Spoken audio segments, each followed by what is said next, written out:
লন্ডনের 221 বেকার স্ট্রিট বললে যার কথা প্রথম মাথায় আসে, হ্যাঁ, সেই তীক্ষ্ণ বুদ্ধিসম্পন্ন আমাদের সবার প্রিয় শার্লক হোমস আসলে কে ছিলেন জানেন? কাকে দেখে প্রথম রচিত হয়েছিল শার্লক হোমসের চরিত্র? তবে আমাদের চলে যেতে হবে শার্লক হোমসের সৃষ্টিকর্তা স্যার আর্থার কনান ডয়েলের অতীত জীবনে। আর্থার কনান ডয়েলের জন্ম হয় এডিনবরায় 1859 খ্রিস্টাব্দে। ডায়েল ছিলেন বহুমুখী গুণের অধিকারী। তিনি হতে পারতেন অনেক কিছুই, কিন্তু সাহিত্যপ্রীতি এবং শিল্প প্রবণতা তাকে আকস্মিকভাবে নিয়ে আসে সাহিত্যক্ষেত্রে। 1876 খ্রিস্টাব্দে এডিনবরা বিশ্ববিদ্যালয়ে ডাক্তারি পড়বার সময় তার সঙ্গে যোগাযোগ ঘটে ডক্টর জোসেফ বেলের। সুদক্ষ শল্য চিকিৎসক এই মানুষটির নির্ভুল ক্ষমতা ছিল রোগ নির্ণয়ের। কেবল তাই নয়, সামান্য লক্ষণ দেখে তিনি রোগীদের জীবন ও জীবিকার সন্ধান বলে দিতে পারতেন। ডায়েল ছিলেন ডক্টর বেলের প্রিয় ছাত্রদের অন্যতম। তার ইচ্ছাতেই একসময় ডায়েল নিযুক্ত হয়েছিলেন তার আউট পেশেন্ট ক্লার্ক হিসেবে। এই সুযোগটা ডায়েলের জীবনের শার্লক প্রস্তুতি পর্বের সূচনা করল বলা চলে। রোগীদের ইতিহাস টোকার মধ্যে দিয়েই তার মানুষের চরিত্র পর্যবেক্ষণের হাতে খড়ি ঘটতে থাকলো। তিনি যে নোট নিতেন তার সঙ্গে ডক্টর বেলের তাৎক্ষণিক সিদ্ধান্তের হুবহু মিল দেখে তিনি অভিভূত হতেন। মানুষটি লজিক্যাল অ্যানালিসিস ও ডিডাকশন পদ্ধতির প্রতি এইভাবেই আকৃষ্ট হয়ে পড়েন ডায়াল। তার কাল্পনিক অপরাধ কাহিনীর নায়ক শার্লক হোমসের মধ্যেও আমরা দেখেছি এই গুণগুলি আরও প্রখর ও বিকশিত রূপে। পেশাগতভাবে চিকিৎসা জগতের সাথে যুক্ত থাকলেও তার প্রাথমিক কর্মজীবন অতটাও সুন্দর ছিল না, তাই তিনি স্টেথোর বদলে হাতে তুলে নিলেন কলম। লন্ডন সিটি ম্যাগাজিনে গল্প লিখতে শুরু করলেন। দ্য কার্নাহিল পত্রিকায় একটি গল্প প্রকাশিত হবার পর অবস্থার কিছু পরিবর্তন ঘটল।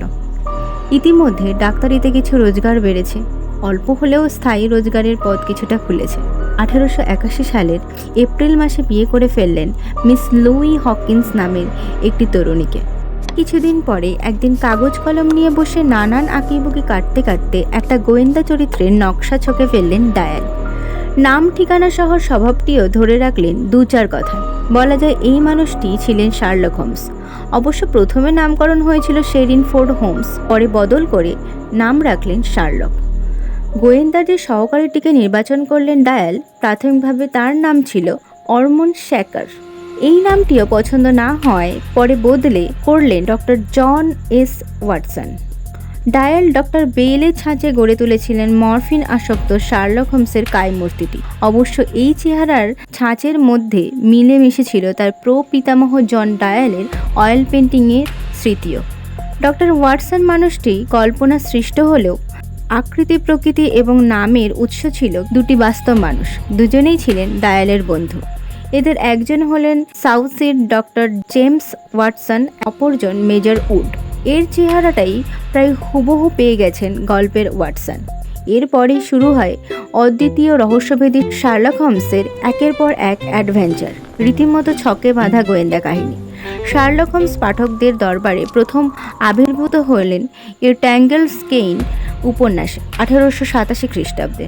অবশ্য পছন্দ না হয় নতুন নামকরণ করলেন a study in scarlet. Sherlock হোমসকে নিয়ে ডায়াল সবসুদ্ধ 4টি উপন্যাস এবং 56টি ছোট গল্প লিখেছিলেন। 1930 সালে মৃত্যুর আগে ডায়াল এক সাক্ষাৎকারে বলেছিলেন যে পাঠকরা মনে করতেন শার্লক হোমস এক জীবন্ত ব্যক্তি, আর সেই ব্যক্তি সকল রহস্যের সমাধান করতে পারেন। লেখকের জীবিত অবস্থাতেই হোমসের নামে পাঠকদের কাছ থেকে আসত চিঠি। একবার এক মহিলা হোমসকে বিয়ের প্রস্তাবও পাঠিয়েছিলেন। 1891 খ্রিস্টাব্দে ডায়ালের the adventure of Sherlock Holmes প্রকাশিত হওয়ার পর অভূতপূর্ব জনপ্রিয়তা অর্জন করে। ডায়ালের শার্লক হোমসের গল্পগুলো পৃথিবীর সব ভাষাতে অনুবাদ হয়েছে। তৈরি হয়েছে 200টার বেশি ছবি ও টেলিফিল্ম। সারা পৃথিবীর পুলিশি তদন্তধারায় এনেছে পরিবর্তন। চীন মিশরের গোয়েন্দা পাঠ্যক্রমে অবশ্য পাঠ্য এই গল্পগুলি। বস্তুত হোমস সত্যিকারের চরিত্র না হয়েও পৃথিবীর হোমস অনুরাগী মানুষদের কাছে হয়ে উঠেছেন জীবন্ত অস্তিত্বের অধিক একটি ভাবমূর্তি।